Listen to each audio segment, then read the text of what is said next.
Fraser here. That's not my real name, that's my trail name. I'm not an AT through hiker, however I hike every week or more. I think anybody can have a trail name, right? I wanted to share some of my equipment, and alright, let's get started. I've been a huge fan of these Black Diamond trekking poles. The model is called Alpine Carbon Cork, and you can see I have the old model, which I use as a spare because I've snapped my left trekking pole on 2 occasions. It's the old model, it's black, a little bit of brown. These are green and black. Green is my favorite color, so that worked out pretty good. And very comfortable. The difference between the new and the old, I think the grips are a little thinner, and that's fine because my hands are a little bit smaller. So, well, the grip's kind of put away there, but let's, yeah, they're a little thicker.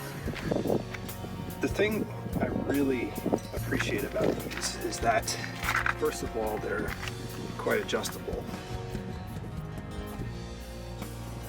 Mine are at 120 centimeters. You can mix and match.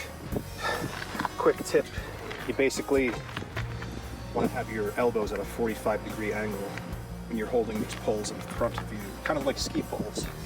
At least that's what I was told. The cool thing about these flip locks, I think they're called, is you'll see there's a hex nut, and that increases the tension of the flip lock. I don't have it too tight, I don't want to strip it, but you want to have it pop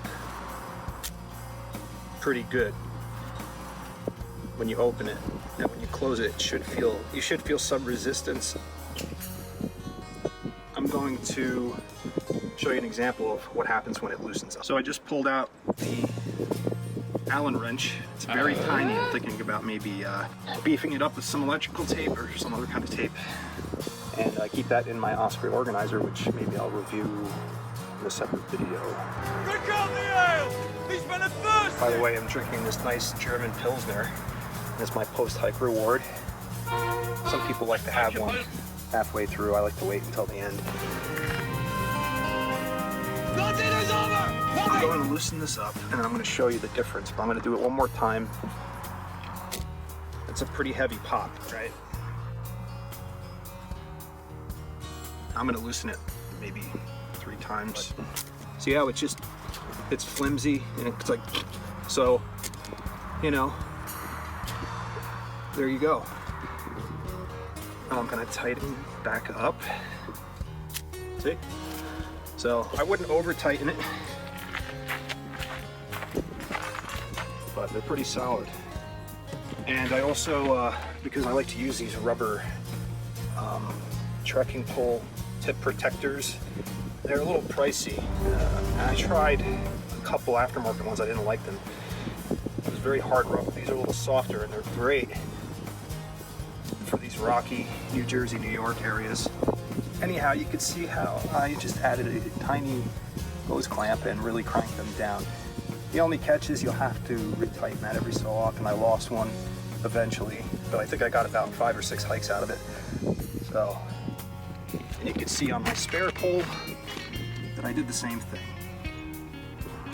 I think that just about wraps things up. I hope you enjoyed this video, and maybe I'll get a GoPro. I'd like to demonstrate on how I use these trekking poles, which I've been told by many I have kind of a unique style and technique, and there's some pretty cool things you could do with these to keep you balanced on these super rocky areas. But thanks again for watching. See you soon.